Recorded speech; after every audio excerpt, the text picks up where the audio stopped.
is the second in a series. This is Designing and Supporting Culturally Sustaining Science and Teaching. And this is part of a grant, LaCuKnoS, Language, Culture, Knowledge of Science, and with Dr. Corey Buxton, who will be doing the presentation. So I'll let Corey introduce himself. And on the call, we also have others as part of the project, Diana Crespo, Barbara, and I might mispronounce your last name, Enhauer, and Elizabeth Gendafi. I'm sorry if I mispronounced your names, but they're also on the call. So Corey, I'll let you introduce yourself and go on the presentation. Great. Thanks so much, Jay, and welcome everybody. This is part presentation and part conversation, so we really are hoping to engage you and learn together. One of the fundamental principles that I'll be mentioning later that is sort of a guiding principle of LaCuKnoS is the idea that everybody has something to teach and everybody has something to learn, and so we try to practice that in everything we do. So this is, as Jay mentioned, the second in a series of workshops we're doing as we launch this new grant called LaCuKnoS. And the first workshop we did was focused on the language of science. And this workshop is focused on culture and the idea of culturally sustaining science teaching. So next slide, please, Jay. So as Jay mentioned, so this is a new project that we're just starting here at Oregon State called LaCuKnoS. It's funded by the National Science Foundation, and it's a 4-year grant. So we will be working with teachers in the SMILE program for the next 4 years.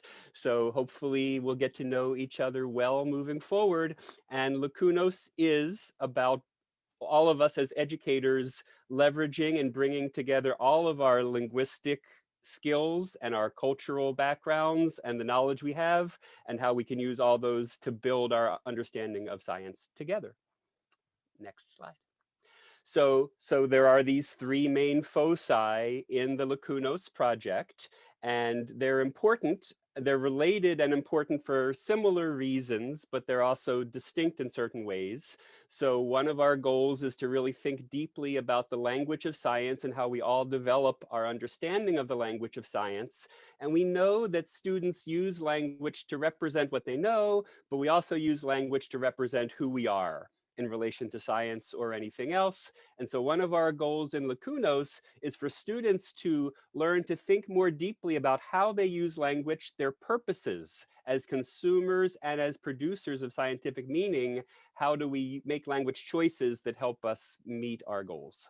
So that's the language development side. And our focus today is on the culturally sustaining side. We know that many students don't see their cultures, they don't see their communities, they don't see their histories represented in science, either in school or in society more broadly. And so one of our goals in LaCuKnoS is to highlight issues of place, issues of power, community knowledge, and recognize that all of us have something to contribute in science and in STEM. And even if we're not interested in going into STEM as a career, it's super important that everybody see themselves as science learners and as people with something to contribute to scientific understanding. And then finally, our third strand is what we call the knowledge building strand. And it's really about putting ideas together and helping students be able to put ideas together to see the connections and to be able to explain the connections they see in the natural world and in the designed world. And so we really want to work with students to learn to communicate and connect more powerfully with evidence-based explanations and to think about how evidence is an important part of making sense of the world we all live in. Next slide. So some starting points. This is a new grant and we are really just getting started. We're building on some existing work, of course, but we really are starting a new project here. And so we have some goals around these 3 themes. So of course, one of the goals is making the role of language in science more explicit and making us all more conscious of that language and how and why we use it. What we're going to be talking about more today is this idea of culturally sustaining practices that can support students in shaping their science interest, but also their identity as science learners. And finally, we want to provide lots of opportunities for teachers, students, for all of us to build relationships between science ideas, but to also build social relationships through science, to use science as a way to connect with others. So those are some of the goals we'll be pursuing over the next few years together. And now I want to talk for just a couple minutes about this idea of culturally sustaining science teaching, share a few examples of what this might look like, and then sort of brainstorm together and learn from each other about what we might already be doing to build on some of these ideas. So when we say culturally sustaining science, we're building on a tradition. Most of you have probably been exposed to the idea of funds of knowledge at some point. So this is an idea that's been around for decades about how, as educators, we need to know more about our students' backgrounds. We need to understand the cultures they come from, the experiences they've had, so that we can look for connections between the science or whatever subjects we're trying to teach and the experiences that our students have had. But funds of knowledge is somewhat limited because it really focuses on an idea of culture that can be seen as kind of too static. And so this idea that, you know, every student who comes from a similar culture, whoops, can we go back a couple slides? Back again? Yeah, right there, yeah. Nope, sorry, one more forward. Sorry, Jay. There we are, yeah. So this idea, again, that funds of knowledge maybe is a little too static and sort of maybe leads to stereotyping that a kid who comes from this background may like these things or know these things. And we want to deepen all of our thinking about that and not fall into that trap, right? So we really want to think about identity more than culture, because identity is more fluid, it's multifaceted. Our identities shift and evolve all the time, and we perform different identities in different spaces for different purposes. So how can we as educators think about our students' identities as learners and how we can create spaces for them to express a science identity and feel comfortable expressing that identity? So this is a way for us to support our students in sort of, we think of it as hybridizing their own competences, their own cultural and linguistic knowledge and background with the sort of knowledge base of science, with the next generation science standards, to form a science learning community that sort of values what everybody brings, but also values the knowledge from the field.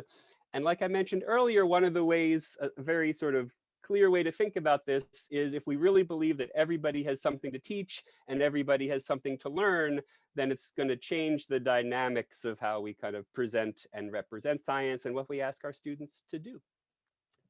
Next slide. So we have three particular practices that we're focused on to try to build these culturally sustaining ideas in our teaching. And we're going to talk about two of them now. And the third one we're saving for a whole separate workshop because it's a more in-depth one that takes some unpacking. But these first two are things that we already do in some ways. So it's really about trying to think about how we do these practices and can we do them in ways that will be more effective for our students.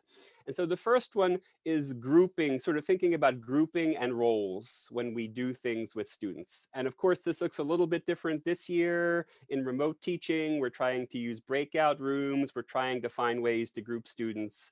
But if we think about a normal year when we're back in a more face-to-face mode of delivery, we always sort of think about putting students together, you know, for different reasons. We know that students need time and support and encouragement. If we're serious about this idea of culturally sustaining practices, if we really want students to be comfortable sharing and thinking about what they know, how they know it, where that knowledge comes from, and what they bring to the table, that takes time and support and encouragement. And we need to do things very intentionally to make our students comfortable that they're going to be able to share those sorts of things. And so how we group students and what we do when we group students is one way that we can support that.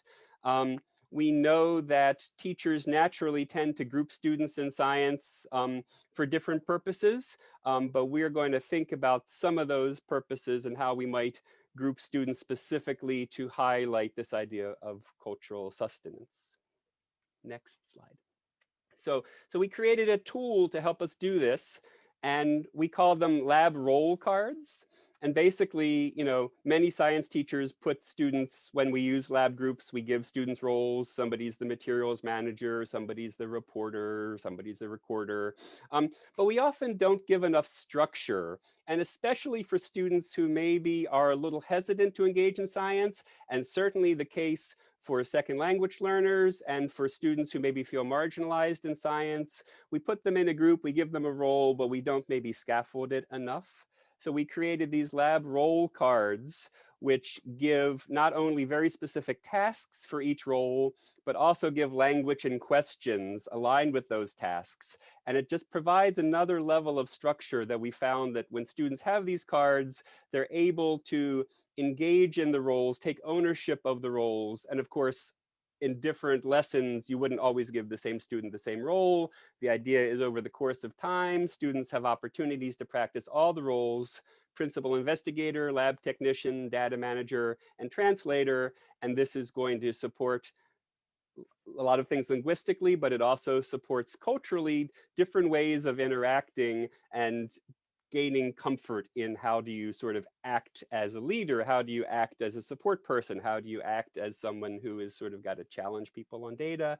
And so these guiding questions on the cards do a lot to sort of scaffold how the group functions. It's about highlighting, making cultural connections to bring out students' interests and identity around science. So that's one example.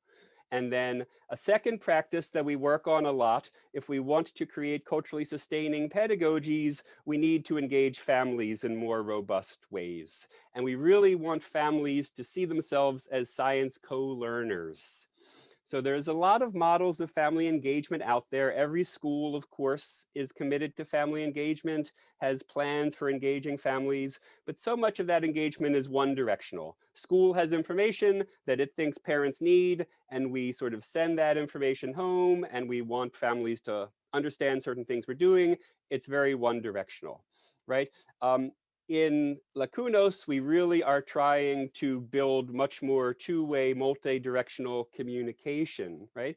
So we don't want to just inform families about student science learning. We want to actually engage families as science learners.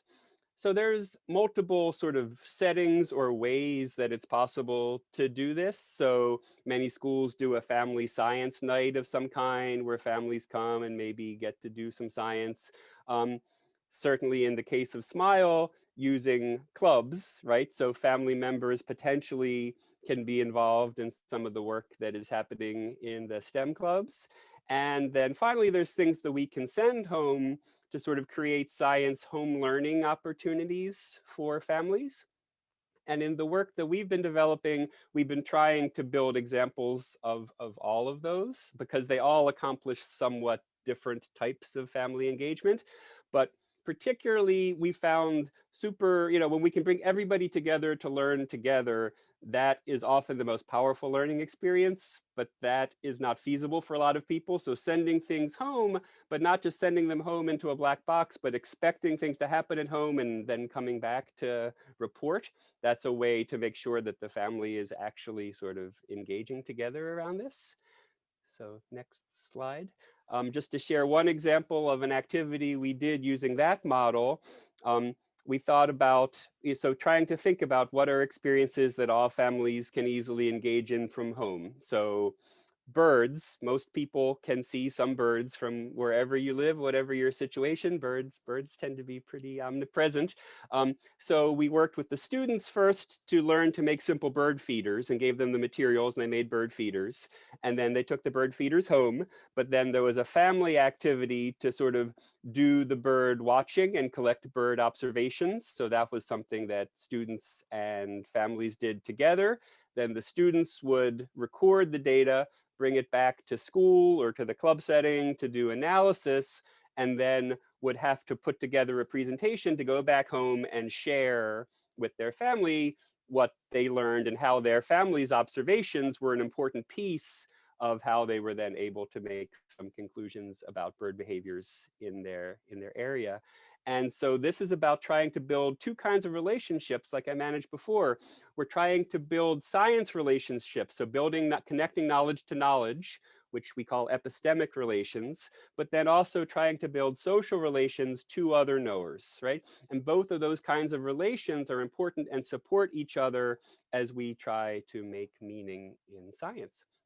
And so these sorts of family investigations are, I think, a really powerful way to highlight the culture connection, but also, of course, to highlight the language of science and to do this cumulative knowledge building. So those are just two examples of two of the practices that we've been working on to try to support a more culturally sustaining science learning that will engage students and help raise their interest and hopefully help them develop identities as science learners where they feel comfortable and safe expressing science ideas. Next slide.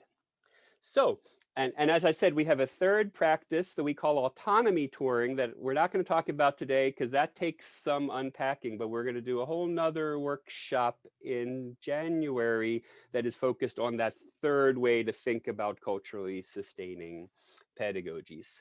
But now what we would like to do is change from presentation mode to conversation mode. And we have a few questions that we would like to pose to you all. And that we'd like to think about together. And those questions are on this slide. So we know, as I said, we know as educators, we're already doing many versions of these sorts of things. So we're really curious to hear from you all. What do you already do to learn about your students' interests and their experiences outside of school? So what strategies or ideas do you have for learning about those things? And then how do you help your students actually make connections between what they're interested in and the experiences they've had and what it is that we need to teach them sort of through the standards? And then the third question, thinking about families, what do you already do to connect with families around your science goals? And we would love to hear all the great ideas and all the things that you all already do so that we can think about these together. So I've put a link. We're not going to do a breakout. I just put a link to those three questions, and the goal here is just to have a conversation and really hear from you about your answers to these. I'm going to take some notes. Feel free to also put any input in there, but feel free to unmute yourself, and so we can have a conversation. Starting with this first question on how do you learn about your students' interests and experiences beyond school? And maybe this has been difficult this year as it's sort of harder to develop those relationships being in an online format. But what ways do you go about learning about your students' interests and experiences beyond school? Well, I can start since I think there's only two of us because I only see Fabiola. So hi, yeah. Fabiola. Usually, so I have the kids make their own name tags, and there's 4 corners, and they go around the room, and I'm one of them. And so they have things that they like to do, favorite sports, favorite subject, something that's challenging for them. I do a home survey, and we don't have a lot of ELL families in our district. So I do have it in Spanish as well, but we just don't have a lot. Our population in Lebanon is more poverty than anything else. So, and just get to know them that way. And then I try to plug things in to assignments to say, like, how would you apply this idea to something that you like to do or something that goes on in your life? And ask questions at the beginning of things of, so we've kind of just scratched the surface of it. What are you thinking about? Have you seen anything like this? So I'll show a phenomenon or something like that, and they'll say, oh, that's like whatever. So we do share outs like that. So that's basically the things that I've done to learn about my students' interests and experiences beyond school, right? Like, and now in distance learning, I get to actually look at their environment if they have their camera on. Mm-hmm.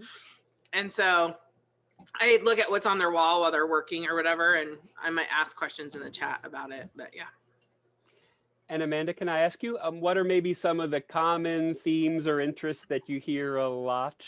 Sort of what you... Video games, sports. I have a few readers who, you know, we talk book stuff, but, and then the biggest thing this year has been pets.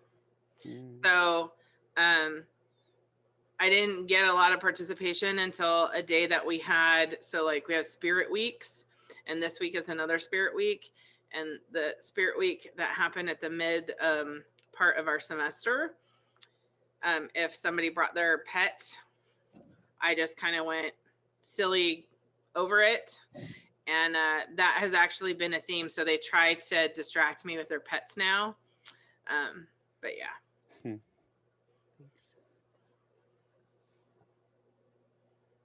Yeah, for me, one of the main things I do is I always have social emotional learning time in the morning.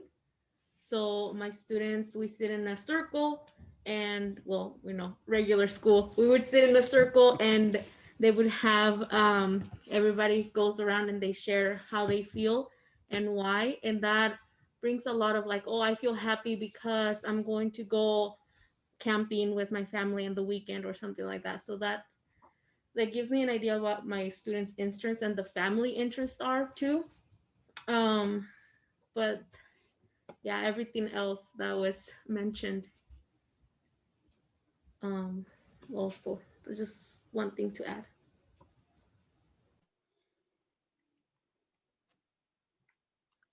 Excellent. So on the second question, as you're kind of learning and building these relationships with students, how do you help them connect science to their interests and experiences?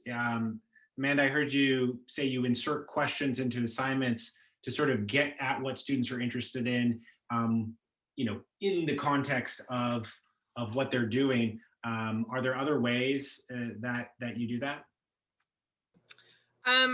A lot of times in discussions, I'll just pose a question like, if we're talking about potential energy and kinetic energy, I try to relate it to sports because most of our kids play some sort of sport, or I try to connect it to music, but it's trying to tap into their prior knowledge. And most of them come to, well, I should say half of them come to 7th grade without having done very much science, if any. And so it's like learning a whole new language. So this year, because of the online environment, we've been starting the week out with a word wall. And I've been asking them to see if they can apply the word, like at least half of them. So we do like 6 a week, like 3 of the words to something in their everyday life. And then we kind of have a discussion about it through the week, or I'll read them and I'll pull one up for a warm up or something like that and discuss it.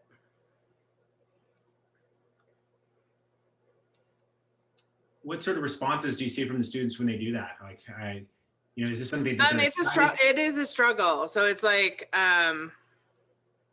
for instance, like potential energy, a lot of them didn't even get the idea of like, you're not living up to your potential and how we can relate those words together. And, but then once we kind of started unraveling the words, like, well, what do you think it means when someone says you're not living up to your potential, or you have great potential, or, you know, so we do things like that. And they don't really like to talk on Zoom. So they will talk to me privately in the chat. And so it's me reiterating kind of and then clarifying. And so that gets a little bit tedious. But a lot of times though, like we just are finishing up our unit on chemical reactions. And I have a kiddo who has gone through some pretty devastating home stuff. I mean, they were living under a bridge at one point this year already. And he is really interested in blowing things up and not literally doing that, like, but he kind of wants to be like a person who blows up the rocks for roads and stuff like that. So he talks about chemistry a lot differently than the other kids do, and now the other kids are kind of like jumping on his bandwagon because he doesn't mind unmuting and talking. So that's been interesting. Excellent. Any other things to add? And Ken, thanks for joining us. Right now, we're talking about some questions that related to the sort of the intro presentation around culture. We're on the question: how do you help your students connect science to their interests and experiences?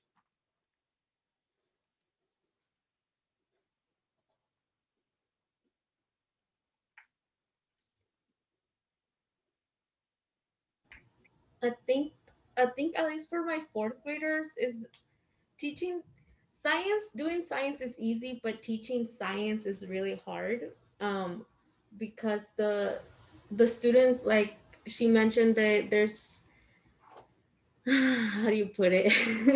The vocabulary is not there for them, especially with my English language learners. And so what I'm supposed to be teaching in fourth grade, it's a lot of like how she mentioned prior knowledge, but what they've like seen just from even driving um, around Oregon, because we have um, a volcano, not active, but it's still there. So they're able to, because we're able to see it from Woodburn, they're able to at least imagine. Um, so just noticing what's around us, because since a lot of my kids come from different parts of Mexico and then Guatemala, and so their experiences are not the same. They don't have like a lot of common experiences, even though they are from Latin countries.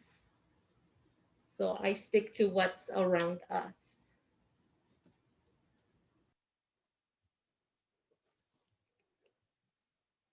And I would agree with that too, because we used some early examples in the year about tide pools and things like that. And a lot of our kids, even though we live in Lebanon, have never been to the beach. And that was kind of a shock because, you know, it's like 45 minutes away, 50 minutes away. And so that's been interesting too.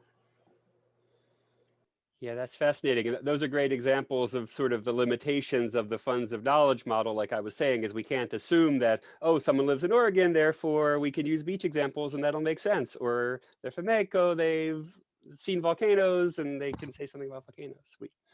We shouldn't make those assumptions.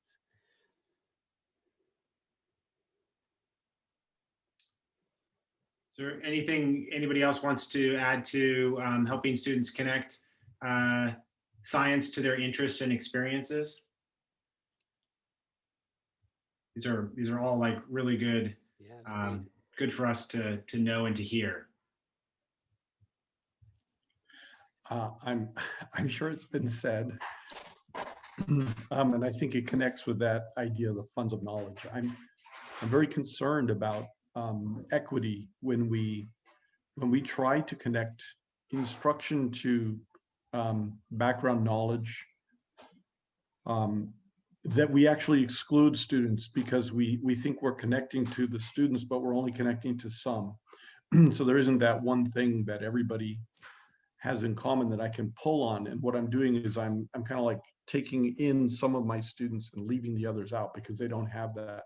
For example, if I want to use an example of working on a farm, some of my students have that experience and others just don't. I feel like there isn't. So I feel very strongly that those, we were talking about this with in GSS and the anchoring phenomenon. It seems important to me that the teacher bring that anchoring phenomenon to the students. And if it's something the students have experienced before, great, but let's let that be something that everybody can see and observe and tie into. Anyway, sorry Sorry if that's way off base because I No, just no, got not in. at all. No, that's a super relevant point, that we need to provide the experiences that we want to build on, right? If we want to make sure that everybody has them. Yeah. So what are some ways that you do that? Is that through like, so you would focus more on like a demo as as the phenomena, and then that way everybody sees it, and now we're all starting from the same point? Is that how you approach that in your class?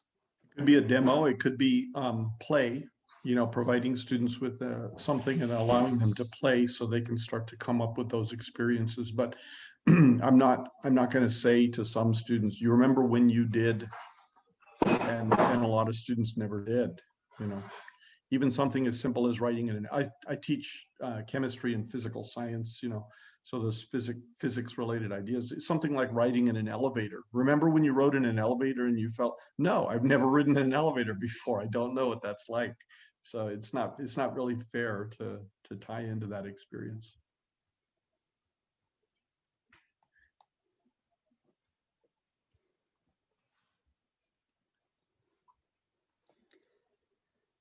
Great. Well, those are super helpful. Maybe we can move to the third question. So we had been talking a little bit about family engagement. So I would love to hear thoughts about what you all do to connect families around science topics, or connect families to your science goals, and how do you try to bring families in, and how do you communicate with them, and what has worked for you?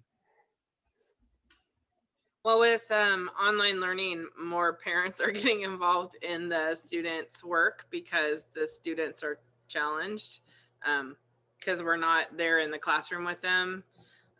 We have, for our school, we have 35-minute periods. And so we're only allowed to talk during 20 of them, and then the kids have to have 15 minutes of work time. And even so, some of the kids are still needing help. So parents, I've communicated with more parents during this year's distance learning than I have before. But normally we have family math and science night. We have a science fair in February. And all the kids are required to do a science fair project. And everybody's invited. And then, usually if we're doing something where maybe I can make a connection to social studies and history, I might have them ask parent, grandparent if they have any remembrances of things, that kind of like surveys, or a question on a lab sheet or something like that, to have the multi-generational input.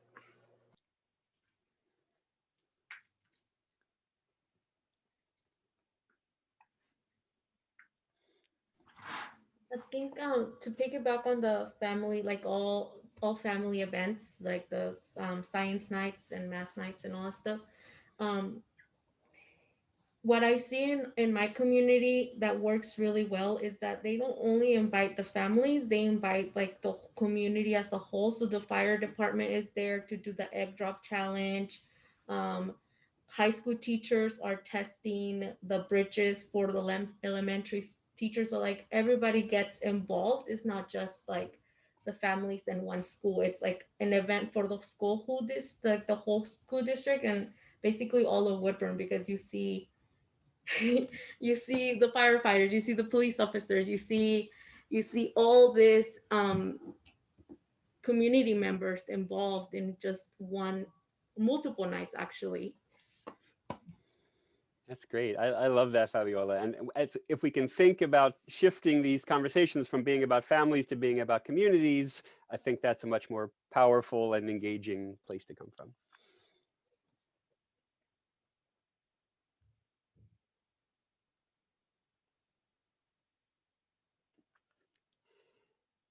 Any other thoughts on family engagement? I really like the family math and science night that Smile has always provided, and I think that's really an important anchor in our community. We do other things like that, not related to Smile, that are similar, but I think Smile really paved the pathway for doing that. And so it's really helped our migrant program to see this is something we can do. We can have the big night. And they really do a lot more of that now than we do, because that's kind of like their full-time gig to connect families to the school. I want to just add that parent-teacher conferences used to be a really big deal in our school district, and they were required. So every student had to come in with their parent, and we've kind of moved away from that. And I still, we require students who are failing to come into parent-teacher conferences, but I still require all of my students to do so, because it's so important to talk to parents about the good things that their students are doing and not just the bad things that their students are doing. And so I just think that that's two really good opportunities for me to connect with families and talk about things that are not just, what are your grades in school, but what are some opportunities in science, and what are some other, things to think about in the future, and, what are some interests in that, whatever comes up. So parent-teacher conferences is a really good opportunity, but I feel like schools oftentimes don't use them well enough. It's just, if it's not really something that brings families into the school, it's not, it doesn't use the opportunity as well as it could.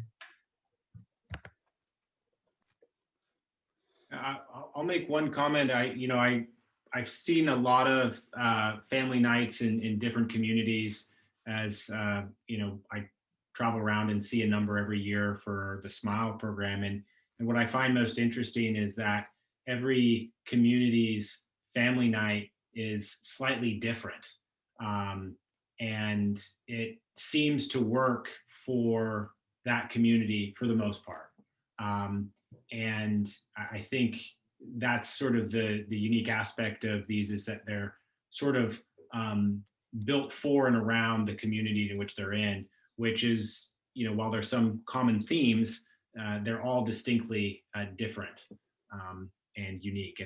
And I like seeing that as I go around and see different communities.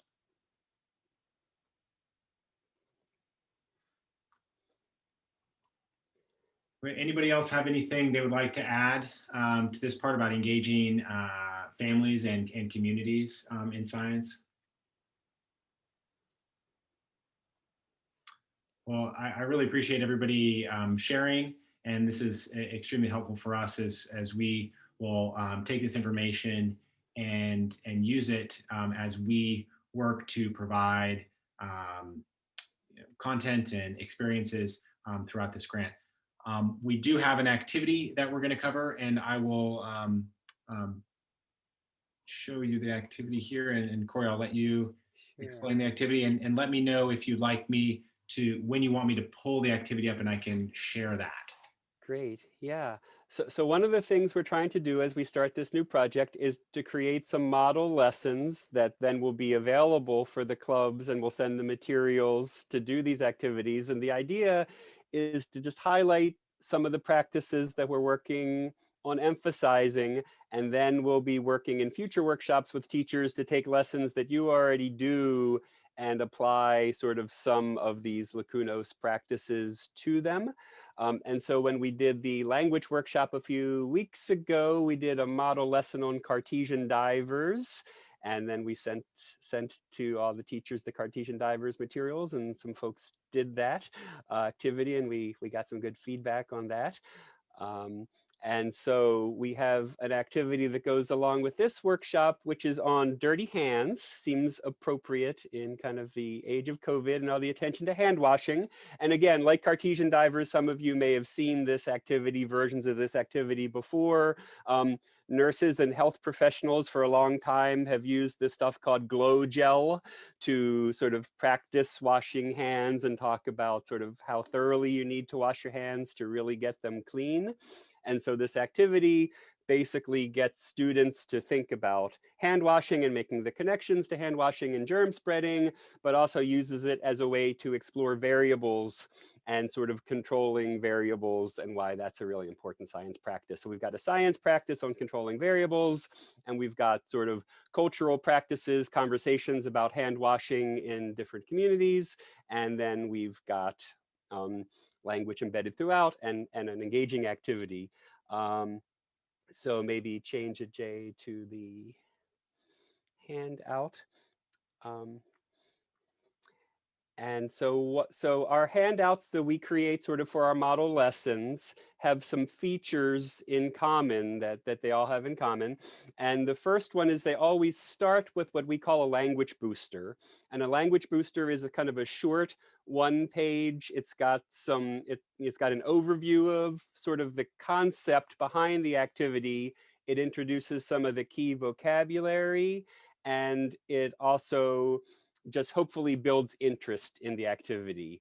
And so this one obviously is talking about the importance of hand washing to slow the spread of disease. We don't talk about COVID explicitly. This predates the pandemic, but obviously this could be reworked to explicitly talk about COVID, or you can just make those references yourself. But the idea basically is to think about, how well you need to wash your hands. Kids, of course, are more aware of this than they used to be. It'll be interesting to see how I've done this activity a lot with kids, but always pre-COVID. So the conversations may be a little bit different now. But so what to point out is the language booster is a way to engage everybody in the same content building, that shared knowledge base, and then we're going to have a shared experience that then we can leverage and build on in subsequent lessons. Something else you'll see, there's a lot of talk and writing. So we're very big on getting partners to pair up and think together, and then write and sort of check each other and support each other in that writing process. And we always start with questions that are about building on prior knowledge, right? So people have experience with hand washing. I think this is something we can assume that most students have some experience with hand washing. And so we can talk about what they may already know, and also any thoughts about why they think hand washing might stop the spread of disease. So the language booster is about building some background, building some vocabulary, and giving students a chance to express their prior knowledge. And then we go into the activity, which scaffold like a typical science activity. It's got some more background, materials you need, procedures, and that's all very sort of typical of any kind of science activity. And then, of course, some sort of data collection. Now, one thing we try to do is create these activities so they can be sort of stretched so that they might be appropriate everywhere from elementary to high. So I've seen versions of this activity in elementary school, other versions in middle school, other versions in high school. And of course, one of the things you would change is thinking about data. What kinds of data could students reasonably collect, and what kinds of analysis might make sense? So this is the most sort of simple level of thinking about collecting and analyzing data that is really just sort of comparing 4 different amounts of time. So students get into groups of 4, they all put glow gel on their hands, and we'll see if I can turn off my light here. There's still some background from my monitor, but hopefully you can see, I don't know, can you see that the glow gel is making my hands look pretty, under UV light, it is glowing kind of greenish. And so everybody puts the glow gel on and they show how their hands are yucky. And then you wash your hands either for 5, 15, 30, or a minute with soap and water, and then look at your hands again. And hopefully you see that, what students normally see is their hands are not as clean as they thought they were, right? It's actually harder to get the stuff off than they think. And so then they are left realizing, oh, I thought my hands were clean, but really they're not so clean. And we just, at the most simple level, we just give them sort of like a scale of, are your hands as dirty as they were, or a little cleaner, very clean, mostly clean, and just use a symbol. But I've seen lots of other creative ways to try to quantify how much is left on your hands versus, so you can do a lot if you want to with the data. But the point is for them to have that shared experience, and then to talk some more about what it means, and then to do some more writing. So thinking about the relationships that they're seeing, and then comparing across, with the other groups in the class, and thinking about any differences they see between groups. And that's bringing up the idea that there may be other variables, right? It may not just be how long you wash your hands. There's probably other variables in play. How did you actually wash your hands? Did you get in between all those fingers? Did you get under the fingernails? And so getting them to sort of think a little more deeply about what are the other variables that are possible, and then also starting to think about the idea of controlling variables. And then we always end in our model lessons, kind of the last page is this kind of summary of some of the practices and big ideas. So here we're talking about variables. So the top half, they're thinking about an independent variable, a dependent variable, and things they would need to keep constant or control. But then we always ask them to think about expressing what they've learned in a couple different ways. So one of the ways we ask it is to think about different audiences. So in this case, we're asking, how might you go tell your younger brother or tell a third grader what you learned, and what language would you use to explain your thinking, what you learned to a kid, younger kid. And then conversely, imagine you're talking to a scientist or to your science teacher or your principal, and how would you tell them what you learned, and really getting the students to think about those language choices, right? How are you communicating your ideas effectively? It's not always going to require the same language. You're not always going to use the same references. You need to think about your audience to explain effectively, what you're trying to communicate. So that's sort of standard to all our model lessons. In this one, then the next page is, here's some alternatives. If you don't, we're going to send you all the glow gel, but there's a lot of sort of other, like most science activities, there are sort of Walmart ways to sort of work around most of these things and show the same effect using simple ingredients. And so there's a couple examples about how we might do that to send that home with kids. And then we always have a set of what we call concept cards. We do them bilingually in English and Spanish. We've done some other languages too, but the idea is sort of what is really the key concepts, giving kid-friendly definitions bilingually, giving multimodal, giving images. And the idea is, using these for a word wall, doing something to, the idea is to make this vocabulary sort of give kids ownership, right? To actually really practice using this vocabulary rather than just, I've heard the word, but I really need to sort of make it my own and practice using it. So not too many, 5 or 6 words per lesson. As science teachers, we tend to overwhelm kids with too much vocabulary. We want to just really pick the big ideas and emphasize and use them. So that's an example of one of our model lessons. And I think we'll go back to the slideshow.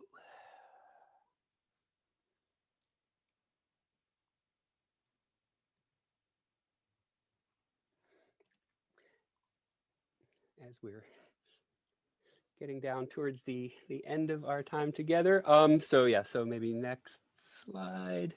So just wanted to share that, and we're going to be sending that to you, and we would love to hear about if you do use it. So we'd love to get some feedback. But like to ask you now to sort of reflect a little bit, like how would you, so really just again, open conversation on any of these questions. How might you use this activity, an activity like this to sort of, how would you use it? Do you see cultural connections? And then also just other ideas about anything that you're thinking about or taking away from this conversation today.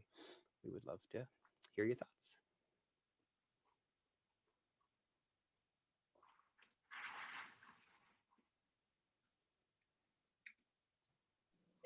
Well, Corey, there is a question in the chat about the dirty hand experiment.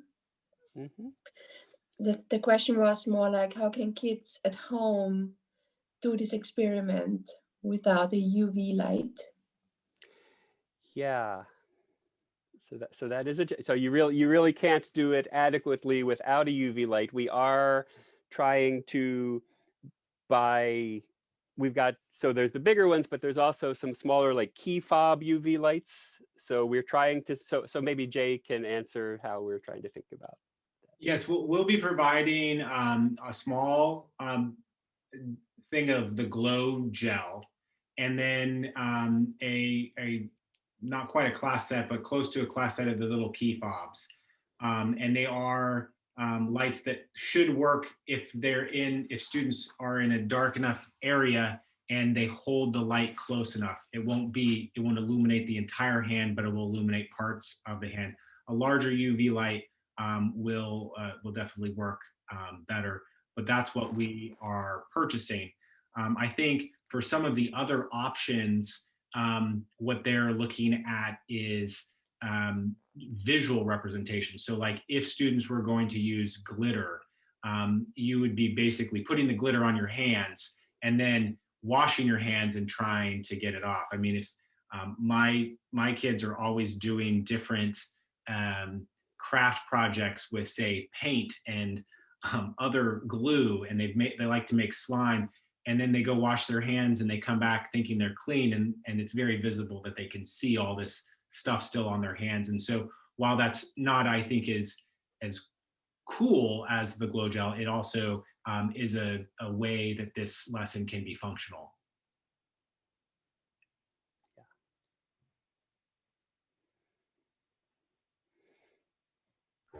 I think this is another great lesson, and I really like the cards that you've put on there. I mean, they're so fundamental, so it's just great. Awesome. We've got a large set of them that we would love to share. You know, I teach high school, so most of my students, I think most of my students have done this experiment in an earlier class.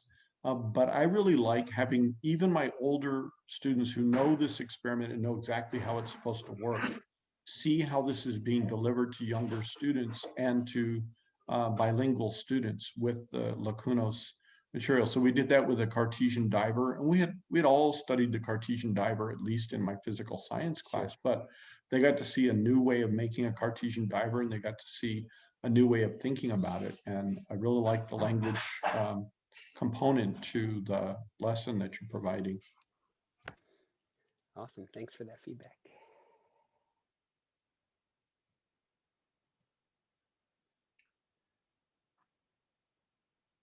So Amanda has shared a resource here. Amanda, is this the resource that you mentioned above? Yeah, so it's called the Germs Handbook, and it takes the kids through what is a germ. It has stuff that they can color because it's from the antibiotic resistant something or other. But it's yeah, it's more for I used it with my 6th grade when I taught 6th grade. So but it's activity book, talks about germs, and it has some games and stuff in it. And so it's just a fun way for them to learn, and things are really nicely smallified, you know, so there's like chunks of it, but it's really, my 6th graders loved doing it. So and learns about germs and antibiotics and that kind of stuff. So excellent. Thank you very much for sharing. sure. Cool. So the last quick question I want to throw in there, if anybody's got one, is we're looking for additional topics, like subjects. So we did the Cartesian diver, dirty hands. Like, are there particular topics or standards where it would be useful to you to have some more activities like this? Because we've got the time and energy to develop activities. So we're always soliciting topics.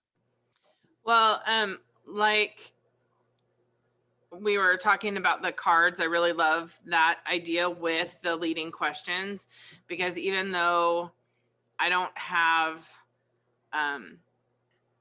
language difficulties usually, because like I said, we don't have, I have, out of my 135 students, I have 3 ELLs. So, but our kids, like my students, have difficulty accessing their prior knowledge because they don't think they have any. And so I really like the questions on the question cards, because the role playing cards, because that really would be helpful. And then it would also save me from having to go around and be like, okay, well, this is the kind of question you would ask. And but I was thinking that the dirty hands would be a really great way to roll out independent variable, dependent variable control and that kind of thing, or hit it a second time. Yeah. But yeah, that's what I was thinking about. And then I shuddered when I saw glitter, because it just gets everywhere. I had a student once where we were doing a thing to talk about how you have to be careful, and this is why we wash our hands, so that you don't, because like the things that you touch. And so we did it with glitter, and thought it would be fun to put glitter in her Converse tennis shoes, because every time she took a step, glitter puffed out the grommets on the side. Oh, good. Yeah, so she and the custodian had fun sweeping for days. But yeah. Oh my. But that would be like a fun activity to see, right? How germs spread, because it's so visual. Yeah, totally. And that's what I was thinking too, is that they could do the glow stuff, and then if they didn't wash their hands, like go and touch different things like their pencil, and how a lot of them chew on their pens and pencils, and then we could do the UV light to see how much of the glow gel transferred when they touched other stuff. And They could also even like find out how long it takes for glitter to get to a certain part of their house, not that they're at their house. Like if they have a 2-story house, how long does it take to have glitter in your room by the end? Like, that will be fun. That's awesome. On the Glow germ site, they actually have now a misting.